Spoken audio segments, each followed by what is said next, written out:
for the lay person who doesn't have a spiritual practice, who wants to begin self-development, how would you recommend they start? Well, I would recommend that they do some research. That they don't just go blindly find a local person who claims to be some sort of teacher. In my time, when I began, there was no internet, didn't exist, but there were libraries. So I went to the libraries and I looked for the good books on these things, and I read everything I could. So I had some sort of knowledge, and then I knew I had to find a teacher who really knew something. Not just the teachers who claim to know something and teachers who know little bits, but the teacher who really knew something about the internal system. And I didn't care whether they were a Zen Buddhist or a Sufi or a Daoist or nothing, or some religion or not a religion. I had no interest in that at all. I only knew that you had to find somebody who had genuine inner knowledge of the things and not just the outer knowledge that you so often get. And of course most of the books you find are just people with the outer knowledge. They don't really have the depth of long training with good teachers in a good tradition, and they've really found something. So the mass of books, you have to find your way through them in order to find the few that really have something. And then I went in search of a teacher, and that's what I recommend. First research the subject. And if there's some teacher that comes into your view, research the teacher. Don't just believe what they say. Look into their history. Because, I had 3 major good teachers.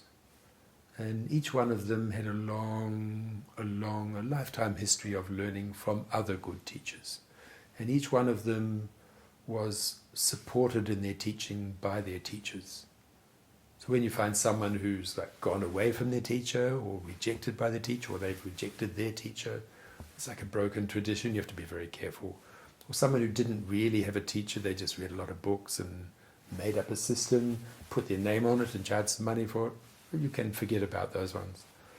So you have to look into the history of the teacher, see whether they teach freely, see whether they teach honestly, make sure that they have a long tradition of learning with previous good teachers who have a long tradition of learning with previous good teachers. Because what's necessary for real teaching is that there's some inner force, and that comes down through these chains of teachers. So if the teacher is not a recipient of that type of force, it will just be an external, out of the this big monkey brain that people have. We have about 3 times the number of brain cells as a chimpanzee. So that from the brain you can be quite smart, but it will never work for the internal world.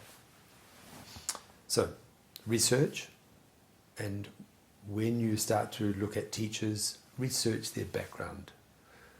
If the teacher claims to be like the Messiah or the greatest in the world, or if you come to them, they'll save you, and if you don't, you go away, and all of these Messiah complex things, if the teacher puts on too many shiny clothes and too many big hats, sits too high up, asks you to call them too fancy names, then you should also think twice about it.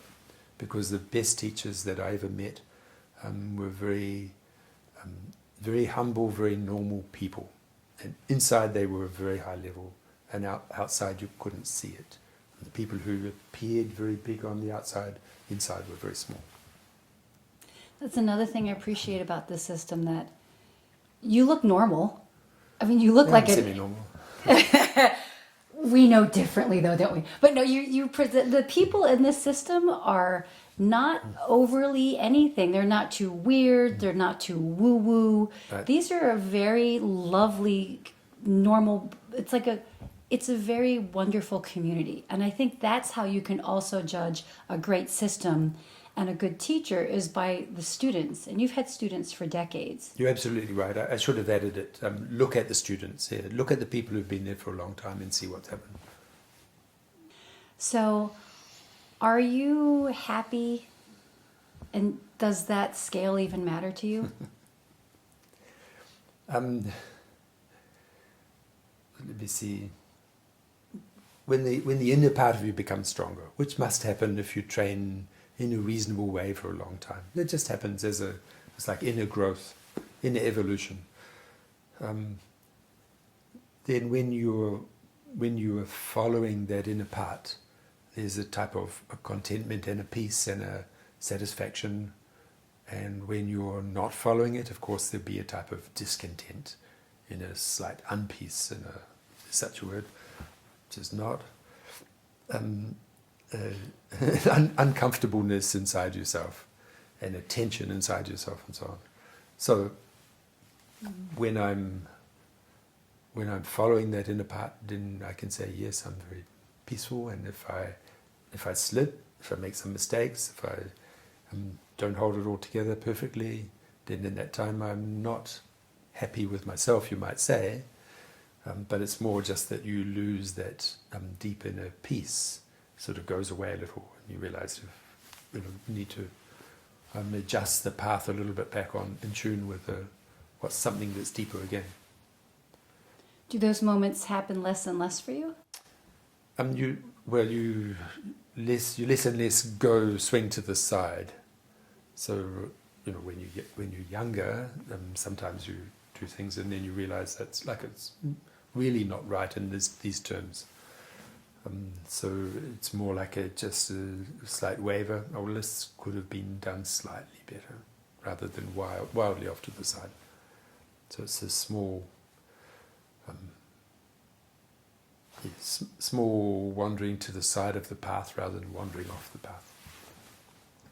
Cool. Approaching the border of the path, in danger of going off and coming back. So thanks so much for watching this interview series. I'm Mia Park. It has been an honor to interview Patrick Kelly, my Tai Chi teacher. And make sure that you follow up and read about Patrick Kelly. There's the website 9clouds.ch and patrickkellytaichi.com. And that information will be in the links provided. So thanks so much for watching, everyone. Thank you, Patrick. Ciao. Ciao.